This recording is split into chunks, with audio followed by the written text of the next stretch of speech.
is another morning indoctrination in the re-education camp of Jhana growth. But it's good, indoctrination.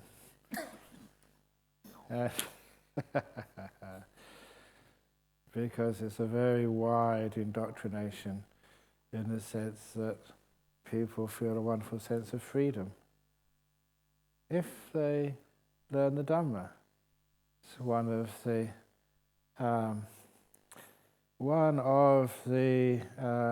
things I was saying last night when you asked me what's the 9th and the 10th factor of the Eightfold Path, as it were. I mean, what follows after the 8 path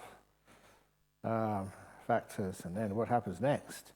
And then, of course, you get the freedom and the knowledge of freedom. But you know, what actually is freedom? Sometimes that people think they live in a free world, and I think even in the United States they say the land of the free. Whether they say there's more people in jail in the United States than in the rest of the world combined. But it gives an idea of the complexity of the word freedom and what actually it means to be free. And of course, that sometimes from the outside, people look at monks and nuns and think, why do you do that to yourselves? Why do you live in tiny little caves? And why have you got all these rules? You can't do this and you can't do that. You know, why can't you just hang loose? Why can't you just, what they used to say when I was a young person in the 60s, why don't you let it all hang out? Well, sometimes I do. And the idea of, do you really need discipline to be free? And it's two different types of freedom. Because there are some types of freedom, doing what you want, going where you want, just looking at what you like, listening to whatever you like. Is that really freedom? And it's one of the things we always challenge when you're meditating. You're sitting here perfectly still. It is like you are in a straitjacket, that you're in a cell. But why is it we feel so free?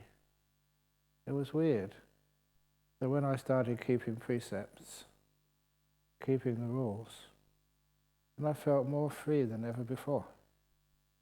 Weird. And the answer is, it was a wonderful little anecdote of those 2 monks in Thailand many years ago.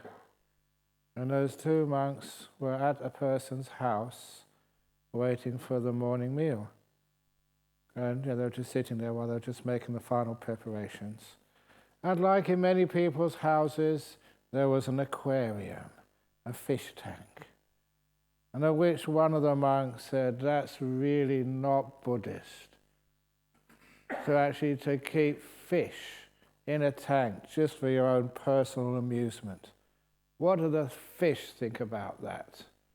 What bad karma did they do to be put in a prison in somebody's house where they have to look at you all the time? And imagine if you put that fish tank just opposite the TV and always having cat programs or torture and terrorize those poor fish. But, and the other one had all this wise anecdote.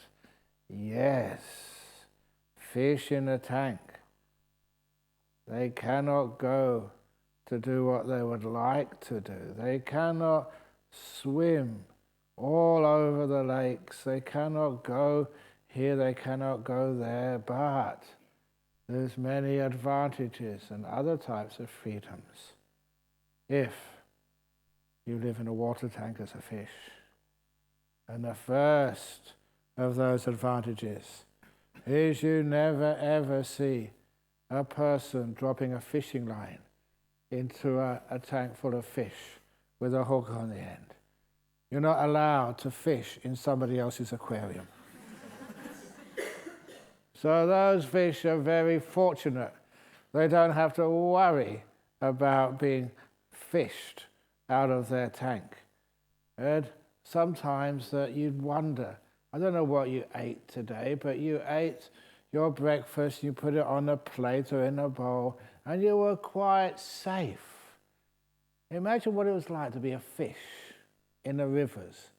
You're having your breakfast, and this looks a very delicious piece, and you chomp on it, and there's a bit of a sting on the top of the palate, and yank. And then you leave the dining hall forever. And Bianca can't find you, I can't find you. Where are you? You've been hooked and taken away. But that's the first thing. You're safe from the danger of fishermen. And number 2 is you never put sort of cannibal fish in the same tank with other fish. So, sometimes if you here, everybody is nice and kind. You don't have to worry about anybody. They're not going to fight after the last piece of toast. It's just going to be safe for you.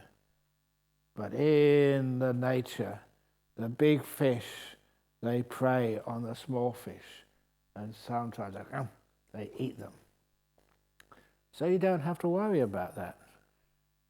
Fish in a tank are free from bully fish and predator fish and cannibal fish. So they can swim around happy as can be. And of course, you've already experienced so far that sometimes it's cold in here, sometimes it's hot in here. And in the fish tank, it's always exactly the right temperature, because the fish tank is always climate controlled. Much better than here. And also in the fish tank, what else is there? Oh yeah, it never runs out of water. Every now and again you see pictures of droughts, or when there's a tsunami or there's floods. And then when the floods come, all sorts of other big animals can float everywhere. I remember hearing in Bangkok, when it floods, sometimes the crocodiles, they actually escape from the crocodile farms and go on a little holiday for a few days, touring around the streets of Bangkok where they're not supposed to be, swimming here, swimming there, until they get caught and put back in their crocodile farm. But in a tank, it's always safe. There's always water there, always the right temperature, and always food. Now, just like this place, it's always nice food every morning, every afternoon. And those fish, they get they don't even need to queue up for it. Not like you. They just, it's like home delivery. It's like, it comes to the top of their tank, once, twice, 3 times a day. Imagine it's like having breakfast in bed. I don't know if it's anyone's birthday, but on birthday, should we actually institute that on birthdays, having breakfast in bed? Maybe we can't go there. We'll do that on your death day, though, okay.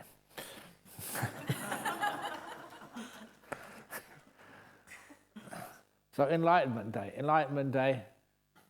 Actually, in Enlightenment Day, you don't need breakfast in bed because you've got no more defilements. So you don't need breakfast in bed when you're enlightened. So we can all have breakfast in bed when you get enlightened, so that you can actually... But anyway, and lastly, what else do they... Oh yeah, they have free healthcare in a water tank, in a aquarium. Because people care for those fish. So if they feel a bit sick or they look a bit sick, they bring the fish doctor up to look after them. So then the question is, which type of fish would you like to be? A fish in a tank, safe, secure, peaceful, well-fed, nice and warm, not too sort of cold, lots of water always around, and it's totally safe. Would you like to be a fish like that?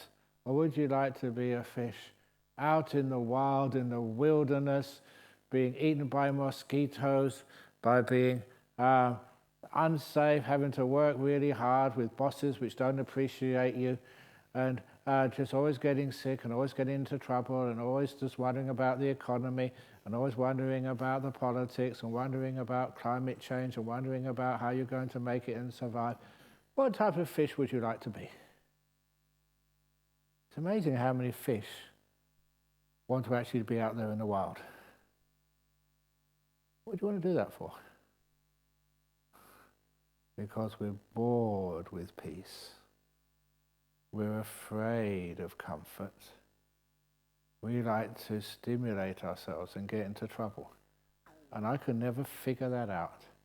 Why is it? If life isn't dangerous naturally, why do people like to go on these bungee jumps? Some of those ropes actually break. You don't know what you're doing. Hurtling down so fast. Why do they want to go these death drops? You know, I haven't seen it. Oh, I've only seen it on a picture. No, a photograph. Never actually been there. You stand in this machine or something, and then bang, you go straight down. It must really scare the life out of you. What do people do that for? More than that. Sorry? Let what go? I don't know. I know what I would let go. And I'd have to go to the toilet afterwards and clean myself up. And worse, actually pay for that. You know, that's the sort of thing I would expect someone to do to me, to torture me, to try and get me to confess to something which I never did. But anyway, the simile of the fish in a tank is a simile of people who keep a simple life, restrained by precepts. And you find you're happier. It's weird. You are actually happier. Because that's one of the strange things which I discovered, even as a lay Buddhist, that when I started restraining my senses, it was by keeping precepts. Not drinking alcohol, never got into drugs, never not stealing, being a good person. It made me happy. Weird. One of the things was that it was like I decided to, there was nothing wrong with drinking alcohol when I was a kid, I was a young man. Everyone else was doing it, but I decided to say, no, I'm not going to do that. And I felt this wonderful sense that I wasn't concerned what other people thought of me.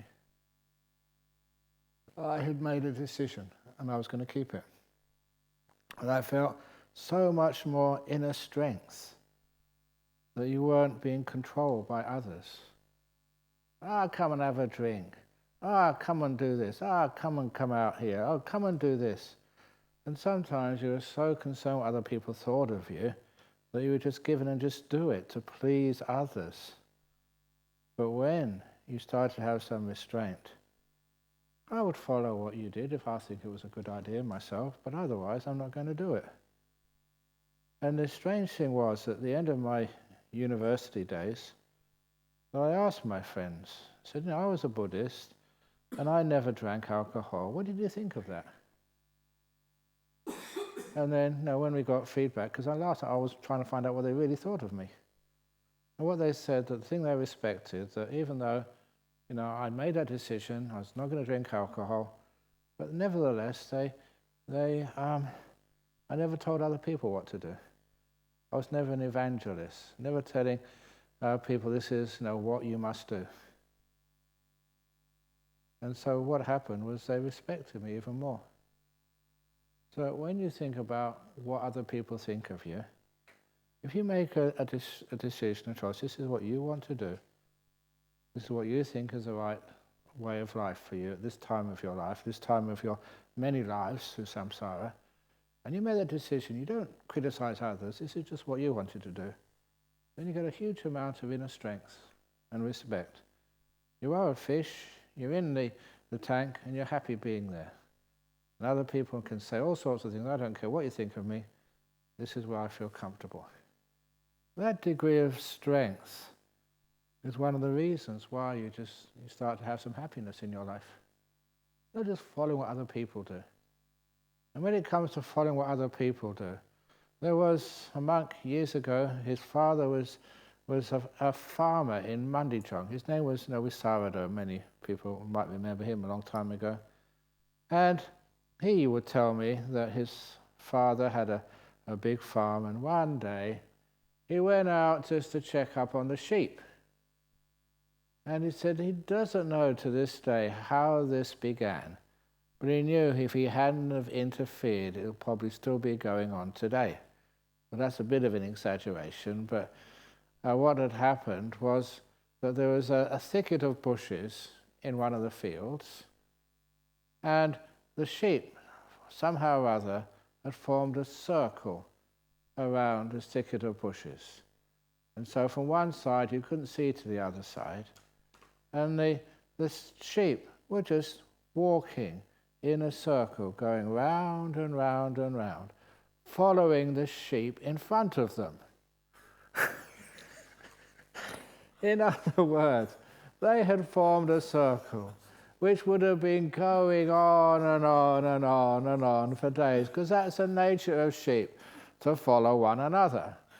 And so, which is fine if it's in a straight line somewhere, but when it's going round in a circle and they can't see the other side, that would go on forever. And that sort of kind of reminded me of samsara. Everybody following other people, round and round and round we go, just like those sheep. But over there, that he saw it and he took one of the people out. And that's almost like the Buddha taking out one of the arahats. So it breaks the cycle. There's something else which you may be able to see. And so a lot of time the insights which we get, we find that when we actually keep precepts, we live a simple life, there's so many things we can't do, which means there's so many things we don't want to do. Our wanting is disappearing. We always believe that the more we can want, the more fun we can have. And that is the simile, which is a favourite one. And you've heard this before, but I keep on repeating these similes because every time they actually just go deeper inside of you. And that's the descriptions of what Nibbana is, with the 5 children playing the wishing game. I love these stories simply because they actually take the Dhamma deeper, and you could use the framework of this simile so many times over to get deeper understandings of the nature of our world. Starting off with a simple story, 5 children playing a wishing game. The one who comes up with the best wish will win the wishing game. First kid said if he had a wish, he'd wish for a computer game. Second kid, I'll go through it quickly. Second kid, if he wanted a wish, he wished for a computer game shop so he can get any computer game whenever he wanted. The third, which is obviously a better wish, the third kid said if I had a wish, because it's always when you have these stories, never be the first one who answers. The last one who answers is the best, which reminds me of this other story of this of these three religious leaders. They went to these interfaith conferences, and it was the rabbi, the priest, and the monk. And the rabbi and the priest and the monk, they were just thinking, we can talk together, we can discuss things, but we need to actually bond first of all, to actually create some personal relationships and trust amongst one another first of all. And then we can maybe sort of open up and discuss, that where we agree and where we differ, in our religious theology, so that we can really just understand each other. So, they needed some sort of games or tasks or something, and eventually they decided just easy enough to actually get out a pack of playing cards and play a game of poker. But, one thing led to another, and they started using money. It wasn't real gambling, it was just to make it a bit more interesting. And then the police found them, arrested them, and they went to court because the gambling was not allowed in that place. And so the judge had these three religious leaders. There was the priest, the rabbi, and the monk, Buddhist monk, and said to them, look, you're all sort of leaders of your communities, you all got very good moral standing, but you are caught gambling. At least that's the charge. So you, first of all, you, the Catholic priest, were you gambling? Come on, just let me know. And really fast, faster than I could catch, he put his hand, he prayed and said, please, Jesus, forgive me. And then he said, no, I wasn't. It was really fast, and even the judge didn't see him. Said, okay, off you go. Then the rabbi. And I don't know if any of you, but I remember doing this at school sometimes, somehow or other, if you crossed your fingers behind your back, it didn't count. So the rabbi crossed his fingers behind the back and said, no, I wasn't gambling. So off you go. And then the Buddhist monk. And the Buddhist monk, we can't pray to somebody and you can't cross fingers behind your back. So he had to be honest. So they asked the Buddhist monk, were you gambling? And he looked to the judge straight in the eyes, his hands were in front, he didn't pray, and he said, with whom, Your Honor?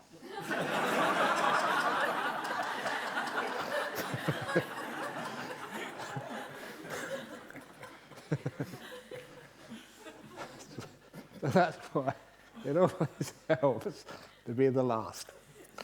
Anyway, so going back to the third kid, he said, well, if I had a wish, I'd wish for $1 billion US. And just a whole heap of money, however.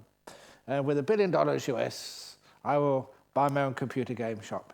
Now, if any of you have got kids, know the problem with playing computer games is you've got your homework to do. So he said, the next thing I'll do is I'll buy my own school.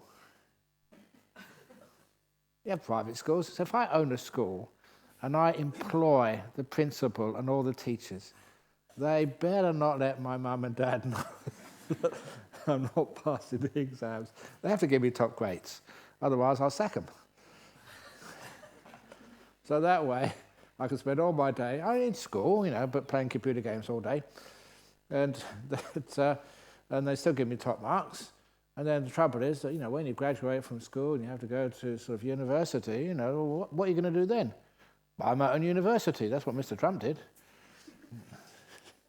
Trump University. So when I own my own university, I give myself honours degrees and goodness knows what else. And then afterwards, that I can spend all my time just playing computer games, and I can never get in any trouble with my parents because I pass all my exams. Sort of. Anyway, that was his idea. Very good. The fourth kid. And this is where it gets interesting. How can you do better than $1 billion? And never say 2 billion or 10 billion. It's just more money than you can ever spend. So, what's the next wish? And the next wish was, I wish I had 3 wishes. That's a wish. So my first wish, I would have the computer game shop. The second wish, I'd have $1 billion US. And my third wish, I'll have 3 more wishes. That way I can go on forever. Now that's getting very smart. Having an infinity of wishes granted to you. Can you get better than that? That's like being God. Having total power, whatever you want, and it's there for you. So the last child was such an amazing person. He said, if I had a wish, I wish I was so content I never needed a wish ever again. And of course, that's the enlightened one. So content you don't need wishes. You're happy, you're content. Now that is a very profound little anecdote because it describes where people think they should find happiness in this world. First of all, in riches. Second, in power. Rich is having $1 billion so you can get whatever you want, buy whatever you want. Power, so you can have any wishes granted to you. And lastly, much better than all of that, contentment, peace. You don't need any more wishes ever again. Peace, enlightenment, freedom from craving, freedom from want. Peace at last. Now you can understand why many people prefer to be the fish in the tank. Peace, never needing any wish, food coming, a nice place to live, warm, everything provided, just like Jhana Grove. This is like fish tank. And what do the fish do all day? Mindfully swimming from the left to the right, turning around and mindfully swimming back again. And you think that must be boring, but you can see them just happily.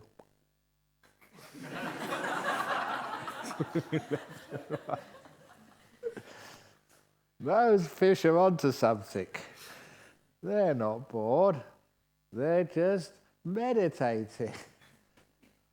Because sometimes people in the world they don't understand a lot of time what we're up to. Just like when you do your walking meditation. Hopefully you've done what, I don't know if I've explained it well enough, but you start at one place and one end of the walking path, and then you lift your foot. Not looking at it, just lifting it.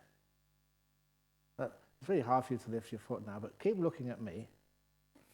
And then just lift your right hand. How do you know that? You can feel it's being lifted. Move it forward. Then put it down. When you do a walking meditation, you do that with your feet instead of just the hand. You're really aware of just how this thing actually moves. And please, if you can, take your socks off, unless you've got smelly feet. And when you do the walking meditation, you can actually feel the skin against whatever you're walking on.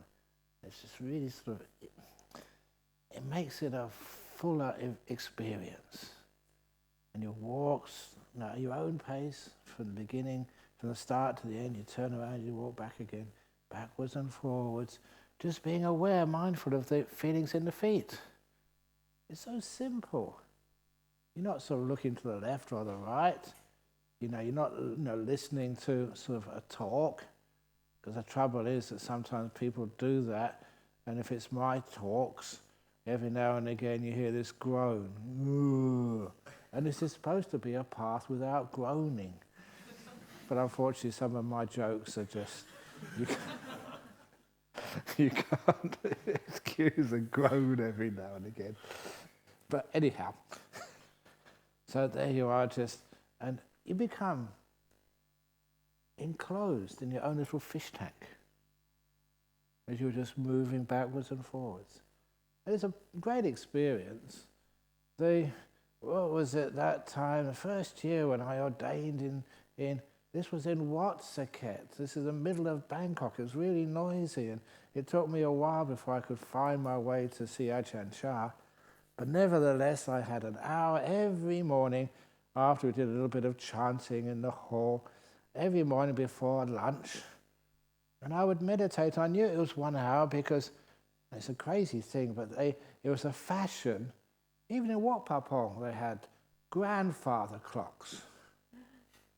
So every quarter of an hour, ding, ding, dong, ding, and on the hour, ding, dong, ding, dong, ding, dong, ding, dong, ding. And I came here for some peace and quiet. The grandfather clocks. I don't know why they had them there. But anyway, they were there. But anyway, what the monks did, we found the key and we opened up the cabinet and took the weights out so it wouldn't work anymore. We hid them for a bit of peace and quiet. We had all these schemes. Sometimes when you're a young monk, you've got a restless mind, how you can work the system. And so what I remember seeing, okay, I'm going to have to take you out for a few minutes. Ajahn Chah was always in charge of the gong. So, at the end of the talk or the end of the meditation, he would do the gong. And sometimes you wondered, was Ajahn Chah, say, in the Jhana, which means he'd be there for 3 or 4 hours, and I needed to go to the toilet. Well, actually, not much as the toilet, and I was fed up, I wanted to go to sleep. So, what I thought of doing? You think, how can I can't get up there and sneak up and just ring the gong. So I thought this amazing trick. The what's it called, the catapult thing?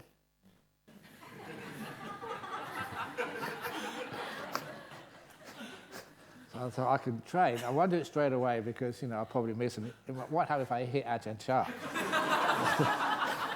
That'd be really bad cover.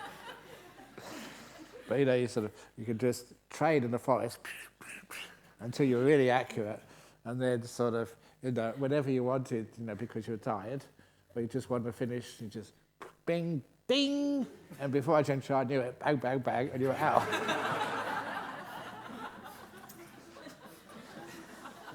But I never had the nerve to do that because Ajahn Chah would probably know what you were up to with his psychic powers. But anyhow, you didn't really need to do that, but when you actually got into your own little bubble, when you were doing your walking meditation, it became so peaceful. Even when there was the gongs, from the grandfather clock. So, the grandfather clock was actually useful because it rang every quarter of an hour. It took me half an hour to get from one end to the other. It was probably about the size of this hall here, about that size, walking meditation, not forcing it, not trying to be slow, but just there was so much going on.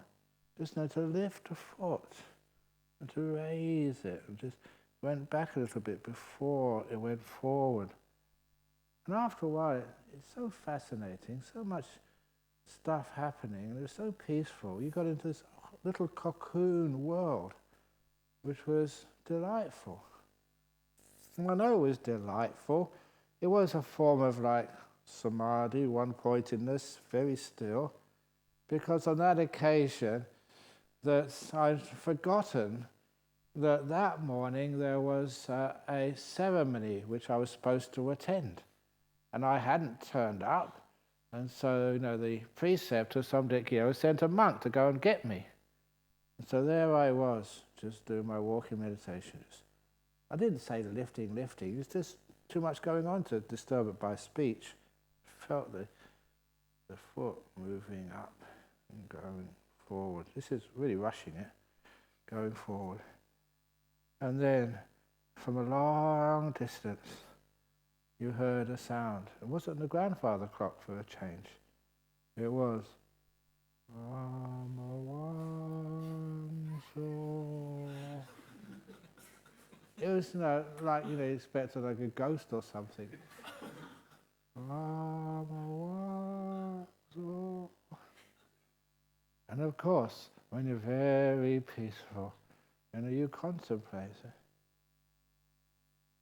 Wonder what that is. Is it like a nimitta? Is it, so sometimes people have sound nimittas, and what does that mean? Is it some deva or what? And then, oh.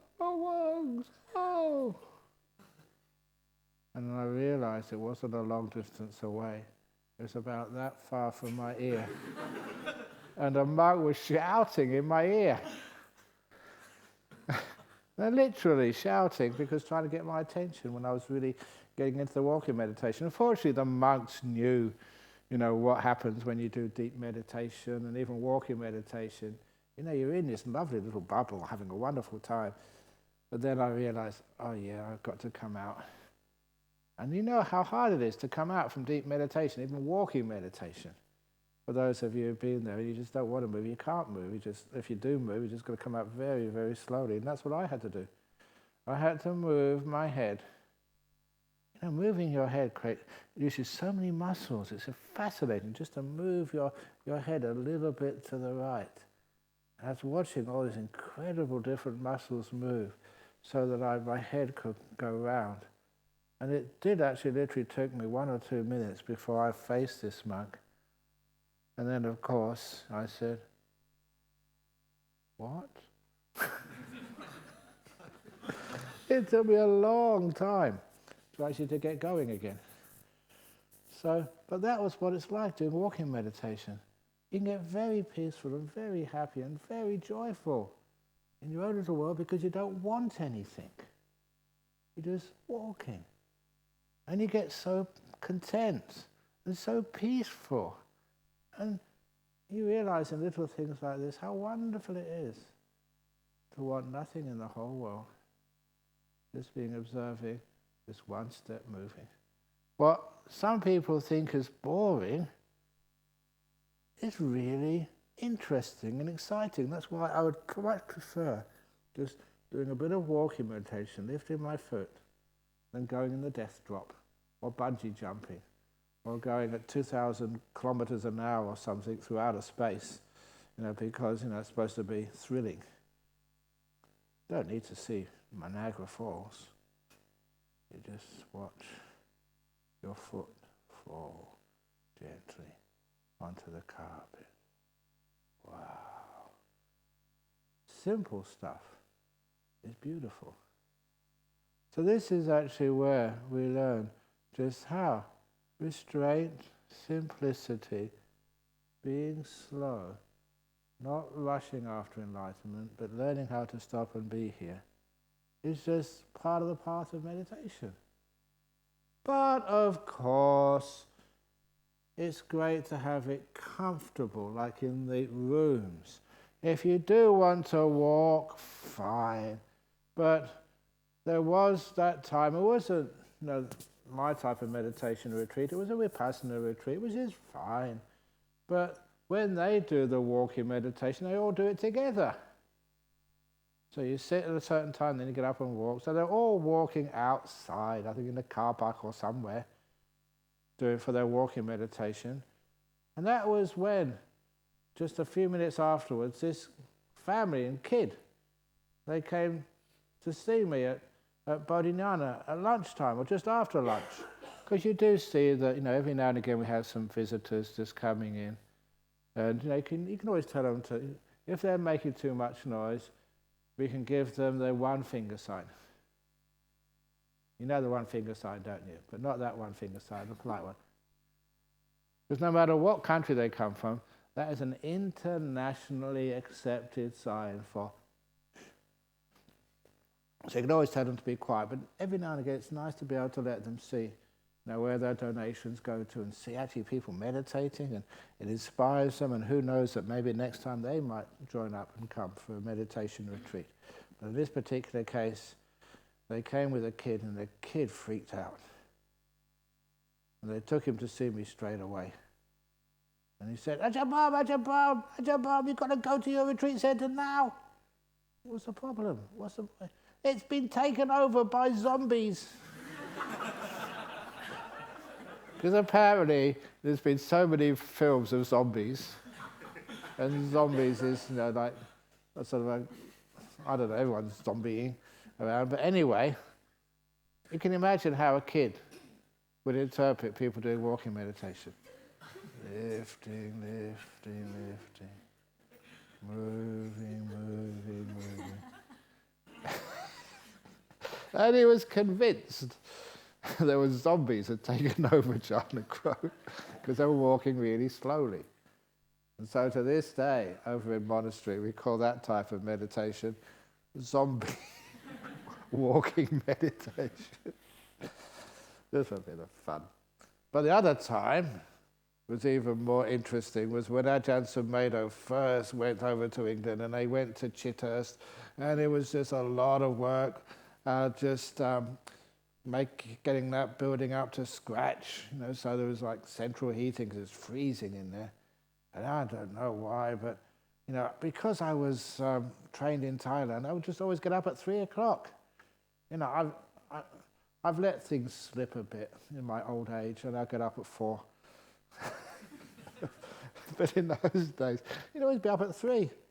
So I got up at 3, what should I do at 3 o'clock? So I went into the shower, and then I was having a nice shower, and then there was somebody in the next cubicle, and they were singing in the shower. But it wasn't like a normal sort of song. It was like, ooh, ooh, ah, ooh, ooh, ah, ooh, ooh. And I thought, I've been away from UK for such a long time, there may be some sort of rap or reggae, I don't know. But then, when the monk came out, some of you know his name, Ajahn. He was just really austere. And I said, are you all right? Because he was singing there. He wasn't singing, he was moaning because he had to have a cold shower. That was his, having a cold shower every morning. And if you have a cold shower, ooh, ah, ooh, ooh, ooh, ah, ooh. I thought he was singing some really strange type of music. He doesn't mind me saying things like that. It's good fun. So anyway, so that means that... how to get onto that one? Oh yeah, just the walking meditation. Yeah.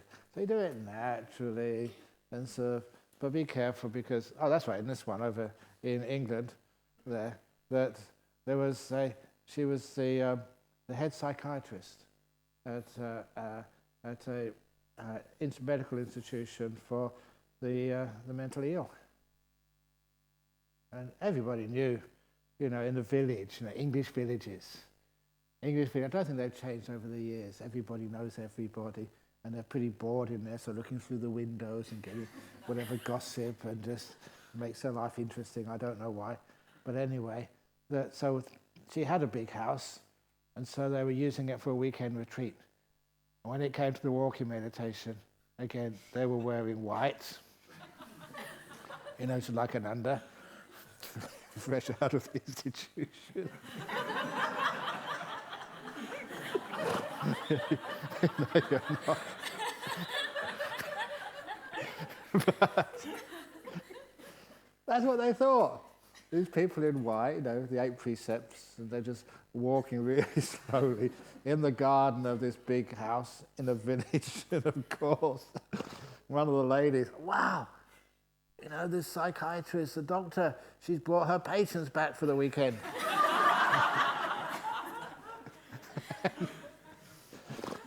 And she called the police. And the police squad cars came with a sort of an ambulance to take them back. Not to the monastery, but to the... And it took a lot of explaining, with the police and whatever, to actually say, no, these are actually meditators. This was 30, 40 years ago, and people didn't know what meditation was. But anyway, they got away with it. They allowed them to stay. But it was a close thing. So anyway, but when you are, it looks strange to other people. It's weird. But don't worry what other people think of you, because it feels good.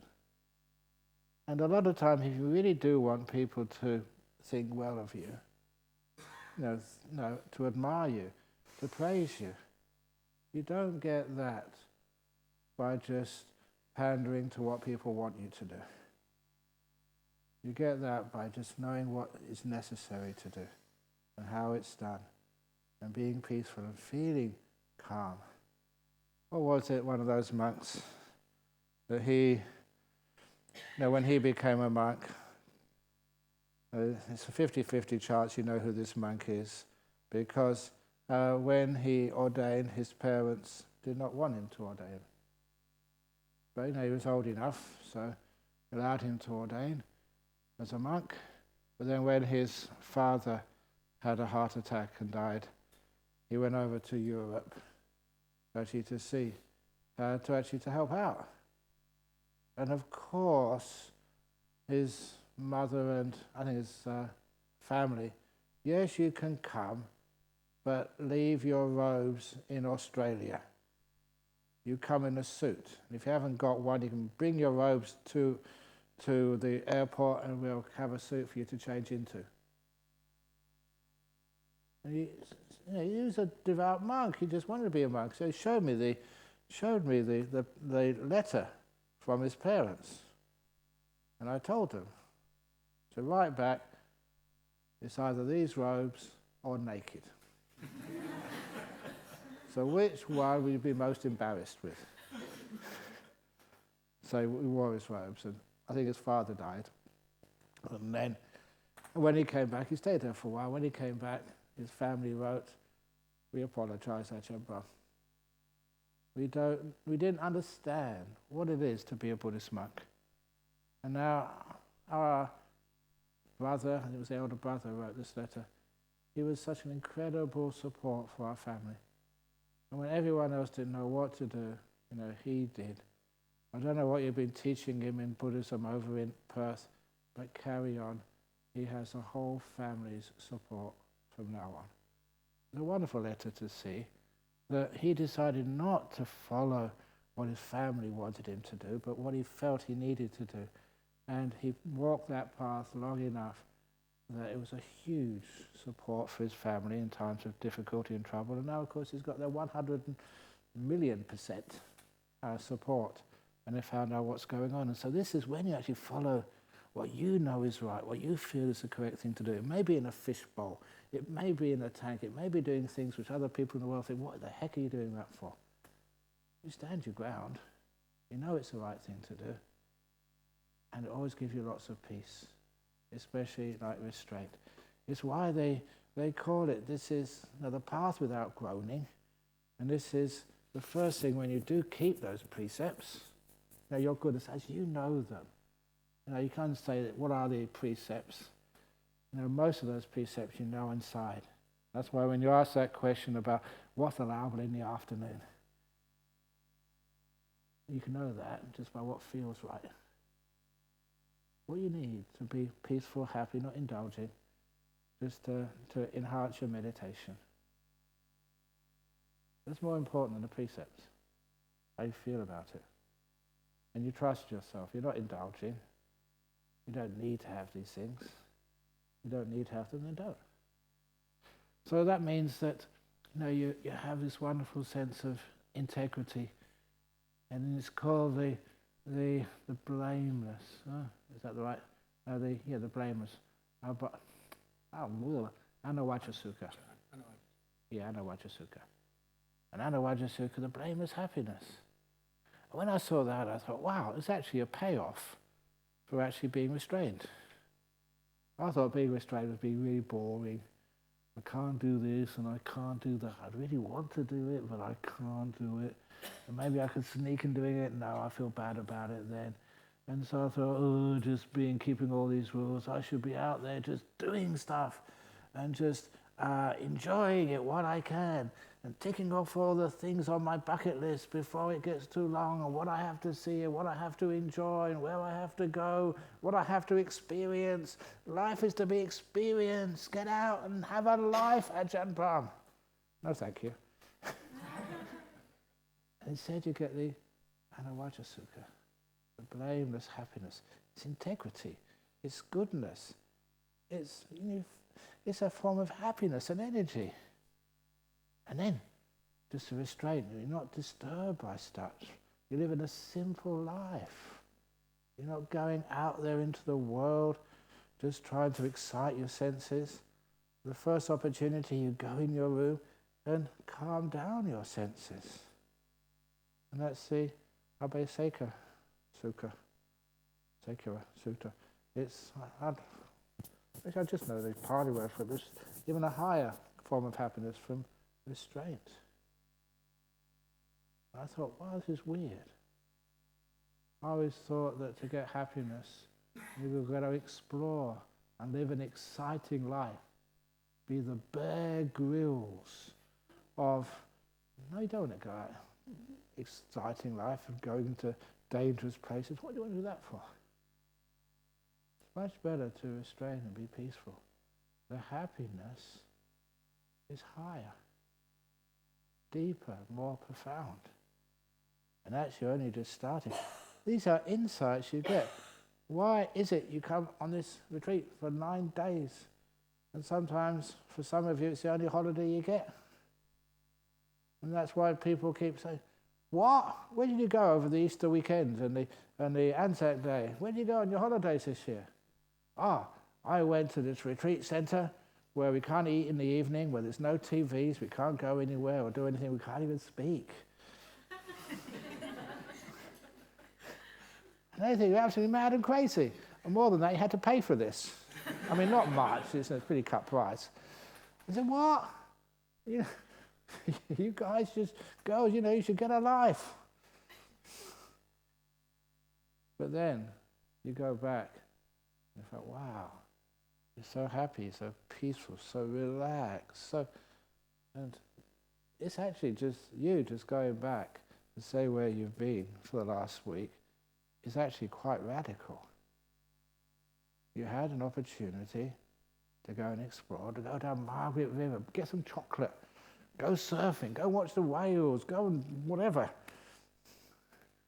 But you decided just to watch your mind, to find peace, instead of eating or tasting wine or eating chocolate. Actually, you did do the chocolate, but that's just a bit different.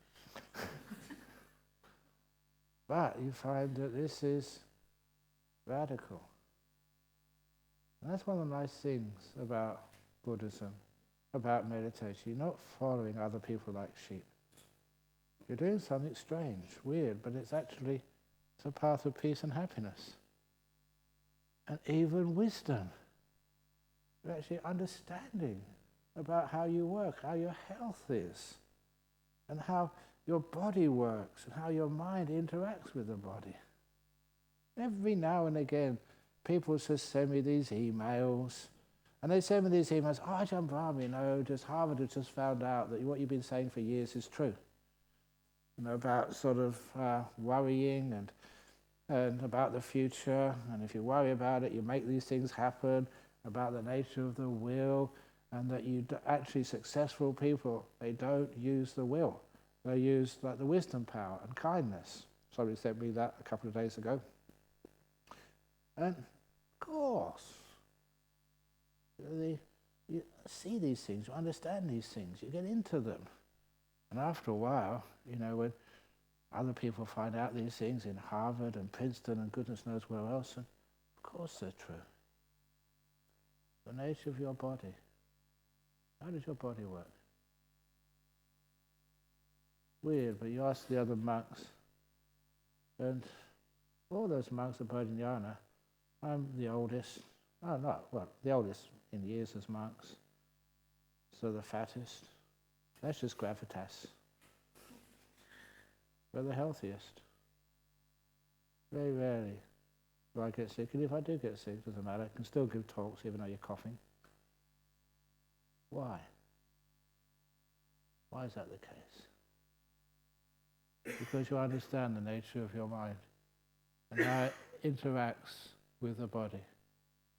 Why is it even the Buddha said, if he wanted to, he could have carried on for the whole eon? What do you mean by that? If the mind is so powerful, it can understand what happens in the body, it can deal with it if it wants to. So these are some of the stuff which you understand just how your mind works and how powerful it is. So you don't need to follow what other people do. If you do, you're just going to be one of those sheep. What do they say in the sutras? The people, for the most part, they wander up and down on this side of the shore. Very few of those who cross to the other side. Why? It's because sometimes we don't have that courage to actually just to see something different, to look at it in a different way. I told monks this, and it's pretty accurate. Just to cross to the other side, to actually too get a jhana, get a stage of enlightenment. It's just like you can imagine a stream. You're going up this way, down that way, trying to find a bridge, trying to find a boat. All you need to do is just to turn 90 degrees and just step over. It's not that wide. We're just finding the direction The direction is not the usual one would expect. The direction is not wanting to achieve something, trying to get somewhere, trying to do something, going this way, reversing, going that way, reversing. It's going a different way altogether. A way of letting go. A way of letting go of wanting. Sitting here, just being here, being content and easily satisfied. This is good enough for me. Just walking meditation in a little room, lifting my foot and having no other care in the whole world. Just engrossed, delighted in the muscle movements of one little toe moving up from the floor. Sitting meditation, not trying to get jhanas, not aiming for enlightenment, but just being with this one part of this one little in-breath. Happy to be here, delighted in just this one moment of peaceful existence. I don't want anything in the whole world. This is enough. You vanish, you disappear. As Ajahn said, and this is just summing up the whole talk, it was the simile of the mango orchard. And I don't know why, but I never saw it in any other book written about the time of Ajahn, but I remember it clearly. One of the reasons I remember it, because I thought it was one of the most stupid similes I'd ever heard. I didn't understand it at all. But because it came from Ajahn, because it stood out by its incomprehensibility, I think that was probably why I remembered it. And so I did put it in the last book, which I wrote somewhere anyway. But the reason I put it in there, because no one else had mentioned the great Ajahn who said that his monastery was like the mango orchard. And every tree was planted by the Buddha, and they were still alive, and they're full of mangoes, really ripe, delicious mangoes. It's out of the world delicious mangoes. But you can't climb the tree to get the mango. You can't shake the tree to get the mango. You can't get a ladder, or these days a cherry picker, to get the mango. You can't, how else we get the mango? Just throw things up at the mango to try and get them down, the mango tree. You can't. There's only one way that you can ever successfully get a mango from the trees planted by the Buddha. And that is to sit perfectly still underneath a mango tree. Hold out your hand and a mango will fall. Sadhu, sadhu, sadhu, Ajahn Chah. Totally ridiculous, I thought. Because everything I'd ever done in my life, I'd struggled for. Yeah, I could take that tree and start. I was very strong in those days. I could shake it, keep on shaking it until something fell. Or climb up. Or get sort of a cherry picker or something with my... Instead of ringing the bell, get a mango. That would not work. What did he mean? Sit perfectly still, hold out your hand, and a mango will fall. Stillness, not wanting. Not wanting the mango. Perfectly still, not moving. Not planning. Not figuring out how this could be done. Not getting out your mobile phone and going on Wikipedia, on Google, mango orchard, Ajahn Chah, how to get, or whatever, I don't know, I'm not good at this thing. You just sit totally still. And of course, putting out your hand, opening up your heart, compassion, kindness, always there, somewhere along the line. Open your heart, your hand, then mango falls. That is how you get enlightened. Not wanting it, stillness and kindness. Few who actually find that path and cross over. Most think of ways to try and get the mango. They start to build trellises so they can get up there. Or they get the chainsaw and chop the tree down so the tree falls and comes to where you are. And they think of all these incredible ways and means instead of the right way. Thank you. That is how you get mangoes. Sadhu, sadhu, sadhu.